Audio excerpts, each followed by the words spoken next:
Plan போட்ட மாரி நம்ம ஹீரோவும், ஹீரோயினும் உபேந்திராவோட காசு எடுத்துட்டு போலான்னு பார்க்க, அதுக்குள்ளார அந்த கேங் வந்து அவங்கள புடிச்சிடுறாங்க. இந்த சண்டையில நம்ம ஹீரோயினுக்கு அடிபட்டுருது. நம்ம ஹீரோ போய் மெடிசன் வாங்கிட்டு வரலான்னு பார்த்தா, அதுக்குள்ளார போலீஸ் புடிச்சிடுறாங்க. அதனால நம்ம ஹீரோயின் பணத்த எடுத்துட்டு அந்த இடத்த விட்டே ஓடிருப்பாங்க. ஓடிப்போன நம்ம ஹீரோவையும், ஹீரோயினும் அந்த கேங் வந்து புடிச்சிட்டு உபேந்திரா எங்க அப்படின்னு சொல்லி கேட்க, நம்ம ஹீரோ நடந்த உண்மை எல்லாத்தையும் சொல்றாங்க. அதனால இப்ப அந்த முதல்ல இருக்க லேக்ல போய் தேடி பார்க்கறாங்க. ஆனா உபேந்திராவோட பாடி அங்க எங்கேயுமே அவங்களுக்கு கிடைச்சிருக்காது. ஒரு பக்கம் நம்ம ஹீரோ கஸ்டடியில இருக்க போலீஸ்க்கு வந்து கால் வருது.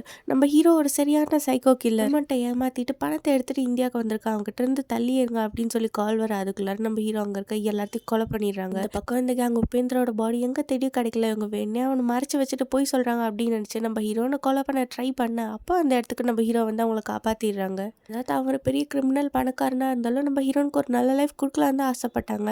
ஆனா நம்ம ஹீரோயின் பணத்துக்காக அவங்கள பிரேக்கப் பண்ணிட்டு போனாங்க. முக்கியமா உனக்கு இந்த பணம் முக்கியமா அப்படின்னு கேட்க மறுபடியும் நம்ம ஹீரோயின் பணத்தை சூஸ் பண்ண நம்ம ஹீரோ அவங்கள விட்டுட்டு அந்த இடத்த விட்டு போயிடுறாங்க.